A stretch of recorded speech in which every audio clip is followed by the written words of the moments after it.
Dr. Udo Ulfkott is a renowned journalist and academic, but his views on Islam have caused an outcry. He has been investigated by the German government and has received multiple death threats.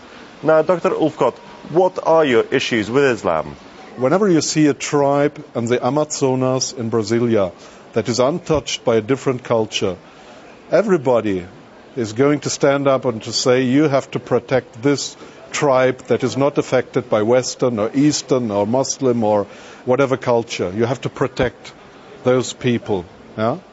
And the Amazonas in Brasilia.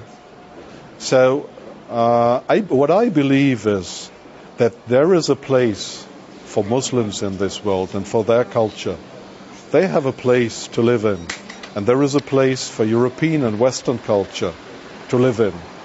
What I don't believe is they will live peacefully together. We have a clash not only of civilizations and of religions, we have a clash of ideologies. Like we had a clash between communism and capitalism. Now we have a clash because Islam is also an ideology. I believe that Islam is not going to win this battle. It is a battle.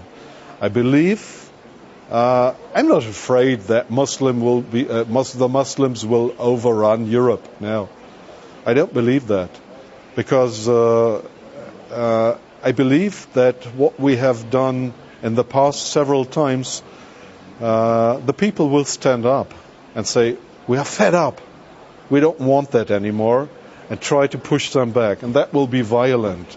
I belong to Europe and to the European culture, and the Muslims belong to the places where they came from. Because whenever I asked the majority of the Turks I speak to, and I ask them, are you German or are you Turkish? Even if they are second or third generation, they will say, I'm Turkish. The Palestinians, wherever they live, if they live in Saudi Arabia as workers, they say, I'm a Palestinian and my home is Palestine. I don't blame them for that. I just say, okay. So if they say they have their roots there, they are happy there, all the best. Take your suitcases and go back to where you are happy. I will be happy, you will be happy. Now, is there anything inherent in Islam that makes it different to other religions and makes it particularly difficult for Muslims to integrate? Some parts of the Quran ask Muslims not to integrate. To give you a clear view, an example, it is Surah 3, verse 110. This says, as a believer, as a Muslim, you should not learn from an unbeliever. Yeah? You're not allowed. You are the ones who rule and who decide what is good and what is bad, because you are Muslims. And it is not the unbelievers to whom you should listen. You should obey to Islam and to the Muslims. You should not learn in unbelievers' schools. So we have 30% of Muslims, of Turkish Muslims in Germany leaving schools without learning anything. They don't have a diploma or anything, because their religion in Surah 3, verse 110, tells them you don't have to obey to what the unbelievers tell you, because you are a natural-born Muslim.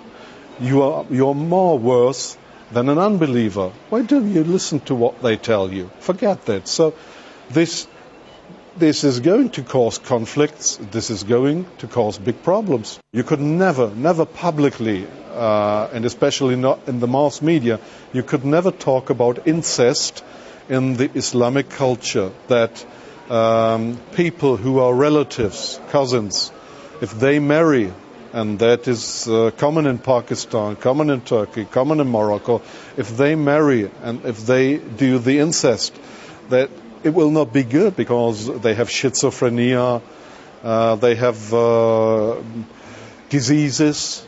We have to talk about that. Our emperor families used to practice incest, and in some valleys of the Alps you had incest. But now you're not allowed to marry your first-grade cousin in Germany, because we don't want to have schizophrenia and all those diseases. So why do we want to talk publicly to our Muslim population and tell them we don't like to marry your first-grade cousin because of the diseases, not because we don't like you. We don't want to have that diseases. Now, but some people say that the problem isn't so much ideological as it is economic. We have thrown that much money behind them that if we would have that money back, we wouldn't have any financial problems in Europe.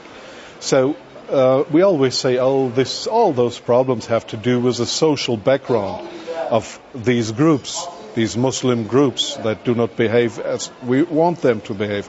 It has nothing to do with the social background.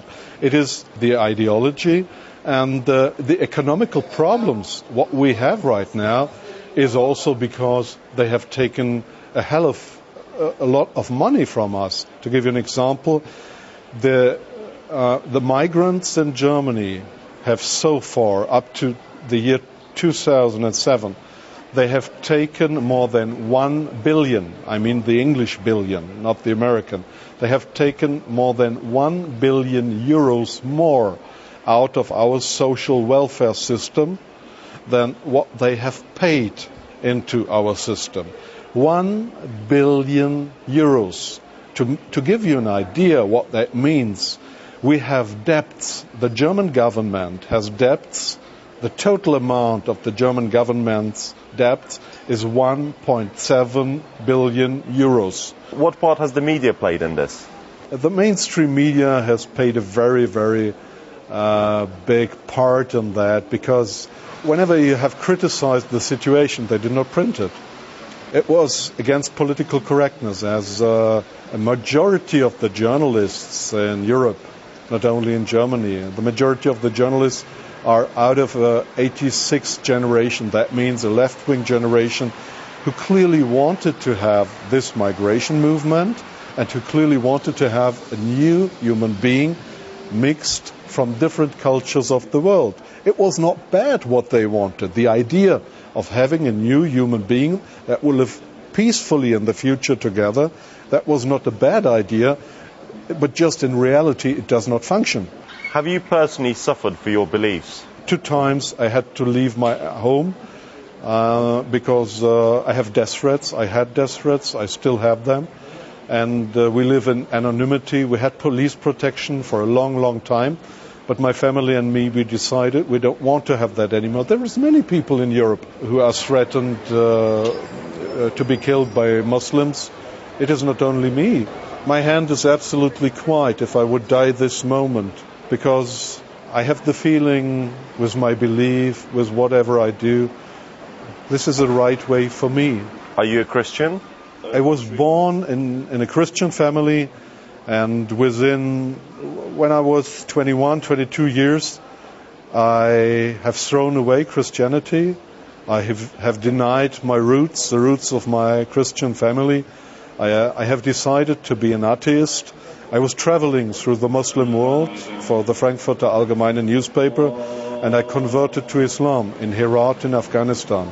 When I speak about Islam, I speak from my own knowledge. I have lived for a long time, for many, many years together with Muslims, but now I'm an ex-Muslim. I'm a reborn Christian. But now I'm a Christian from the bottom of my heart, not because I was raised in a Christian family. I came back to my roots and much stronger than before, but I don't speak to you or to people to praise Christianity. So what future do you predict for this continent? The financial and economical crisis, it looks like it will come back. And whenever you had in history, hard economical problems, ethnical unrest, and